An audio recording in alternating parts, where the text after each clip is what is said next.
Hey everybody, welcome back to another exciting episode of Stash Project. Today is March 22nd, 2021. We have a few spot runs from Aoshima, a little bit of a update on some kits out of Belgium, as well as this week's kit releases. So a couple of pieces of housekeeping up front.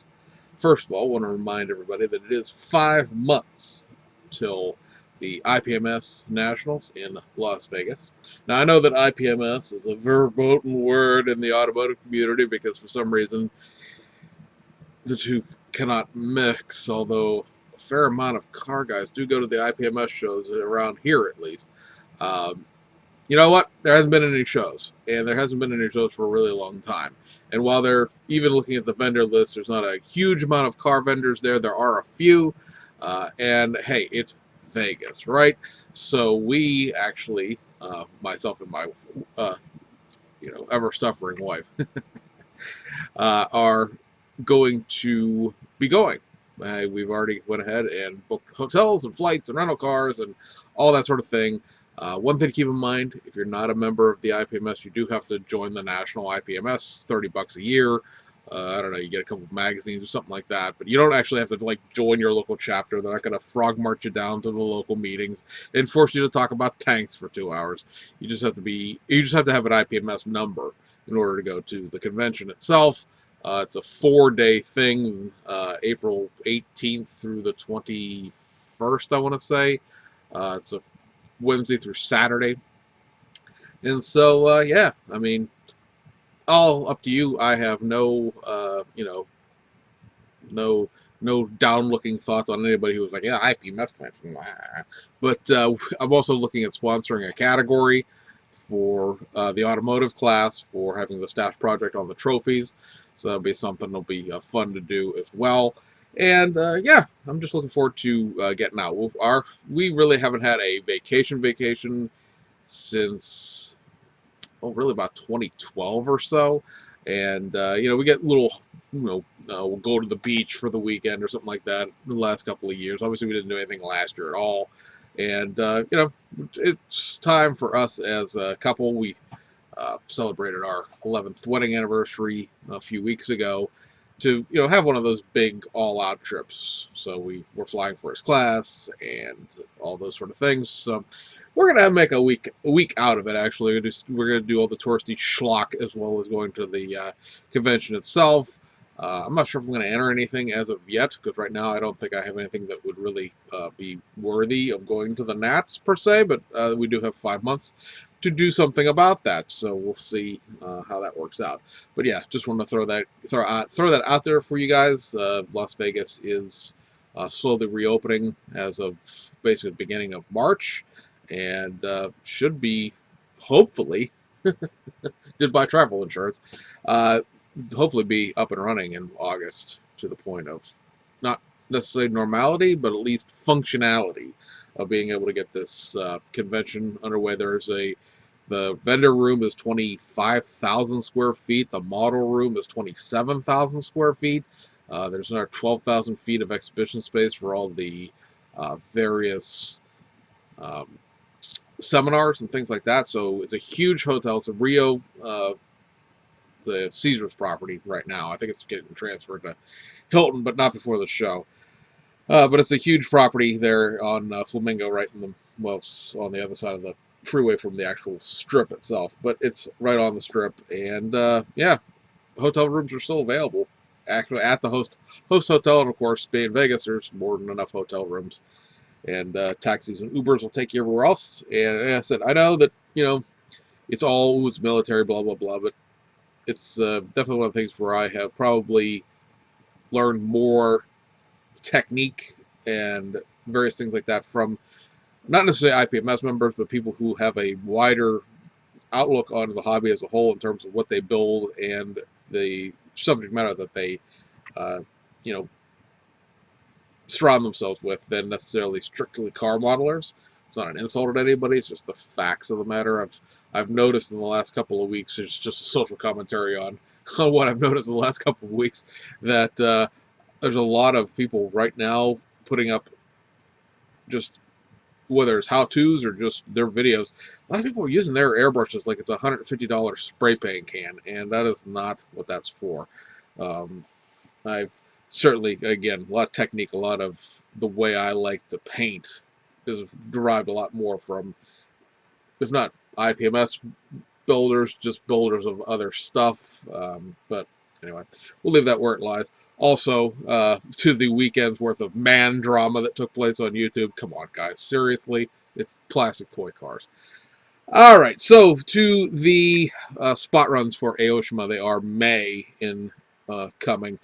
82 Nissan Cedric Gloria Brougham, 1990 Toyota Cresta Super Lucid G, 2001 Nissan R34 or Mordor, as we like to call that, the ER34 four-door in the Urace Type R tuner version. The 1994 Toyota Hilux lift-up, so that's the one on the bigger swamper tires.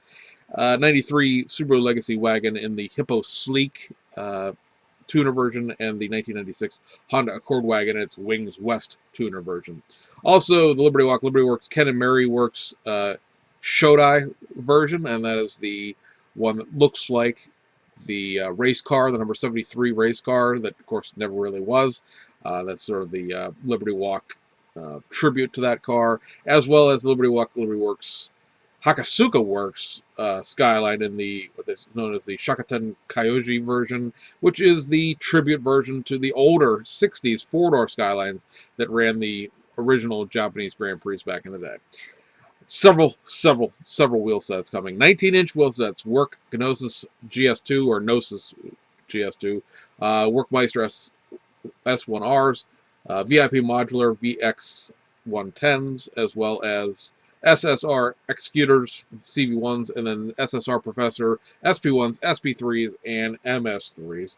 And on the 14-inch side of things, you know, this we talked about for June, they're going to start reissuing the Grand Champions line again, so expect the 14-inch wheel sets to be reissued, and we're seeing that now with the spot runs of May with the Techno TRVs, the Kaku Tekken Type 2, the Excel, as well as the Mark 1, Mark 2, and Mark 3 14-inch wheels. So that covers the announcements, if you will, for this week. It's just some spot runs from Aoshima.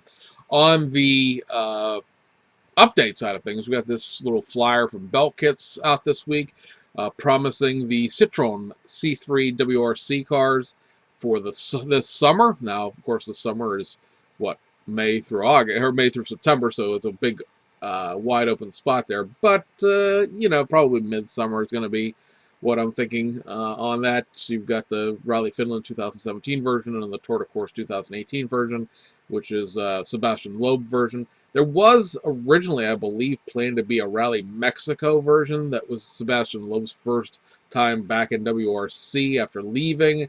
Apparently licensing or for whatever reason, they're not going to do that version anymore. It's now these two. But be that as it may, finally, there will be some movement from Belt Kits in terms of their kit releases. And that is a brand new tooling. So finally, get some movement there. Hopefully we'll get something else this year too, maybe, because right now they're pretty backed up project-wise, and it'll be great to get 2 kits out of them for this year and at least get them a little unstuck, but we shall see. Here on the domestic side of things, there was one kit released this week, and it is this, the MPC Pontiac GTO Super Stocker. So added to this from the last version back in the mid-2000s that Model King did in conjunction with RC2. It would be pad printed tires, obviously new decal sheets, the vintage box art, and you know, it's pretty much the same things that dates back to 1971 more or less. I think it's 71 when this was turned into a race car from the annual kit. But the other one of these that was done by Model King was the Monte Carlo, so I would not necessarily be totally shocked or surprised to see that come out sometime this year as well, possibly. Saying the Super Stocker series does, you know, but out there, the other ones, the other 5 kits of the 7 have not been seen since they were originally released, and there's no telling as to what, if any, condition those tools are still in. So if you want this one, it's out there to be purchased at your local hobby shop. I also saw Model Roundup got their allotment in this week, so that is out there. Overseas, we have a couple of kits from Hasegawa and then a couple of releases from Aoshima as well. Hasegawa this week is going to bring you first up the Subaru 360 convertible. So this is a reissue. This has been done in the past. And pretty much the difference between this and the actual Subaru 360 kits that are just generally available is the resin components that are added to this. This kit, as you look at the box art with a big open roof like that, is pretty much, that's the way it comes, as the car itself had a canvas roof, much like a Citroen 2CV. And the canvas roof is part of the kit. This gives you that wound up sort of bagged, sleeping bag roll, if you will, of the convertible top in its down version, if you will. And it also gives you a pair of resin sun visors to put in there as well, because the sun visors are carved, into the bottom of the. I don't actually think their sun visors are carved into the regular 360, but the 360. I can't think of what the sport version it's called right now off the top of my head. But there's those two 360 kits. I believe the sport version is supposed to be a hard top, and therefore it has the things carved into the roof of the body shell itself. But otherwise, this kit is pretty much the same as it's always been. I believe the PE is also in here, which is normally not included. It's in the race car versions, but normally is not in the street car versions. But anyway, I remember somebody somewhere along the lines, either in the comments on our Facebook page or somewhere, had said that they were waiting for this. So for you, that person, it is out. And then the other kit from Hasegawa this week is another reissue of their Porsche 962C. This time it's in the Alpha sponsorship for the, let's see here, I want to say it's 1990 JTC season, or JSPC season. Let me see here. It is, why do I not see it here? 1990. I was right. The 1990 Japanese sports car prototype series, and the best finish this vehicle managed to accomplish was 5th at the 500 miles of Fuji. Otherwise, it was a field filler, as it were. So it's a pretty cool scheme. Actually, I already have it. We're going to be it's in part of the Hobby Lake Japan stuff that came in last week here into my stash. So check the other channel for update on that. But it's pretty cool graphics. They're silver with the white outlines around them on a black car. So this is, it should look pretty good. We'll see. But these 962Cs, along with all the Group C cars that Hasegawa does, of course, are very, very simplified. The only big difference I've noticed with this, as far as like the kit is not the same as the car, is the kit comes with mesh BBS wheels, and the car appears to run mesh fronts and then like BBS monoblocks in the back, which are the wheels that come in that BMW M3, the B-Max new, but the original B-Max DTM car came with. So, I mean, do you care? It's the old 99% rule. 99% of the people who ever see that built will never know that the wheels are wrong. So, up to you whether or not you swap in the wheels or not.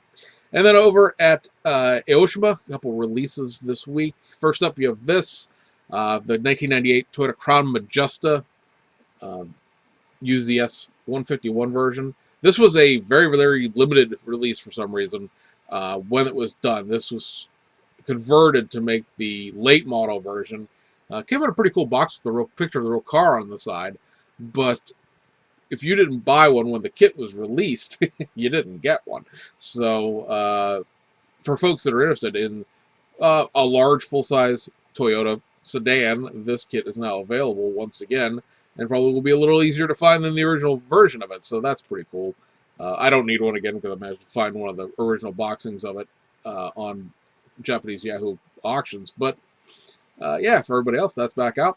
Also back out in the Toyota family is the 94 Toyota Hilux double cab. This is just the regular double cab, not the lift up.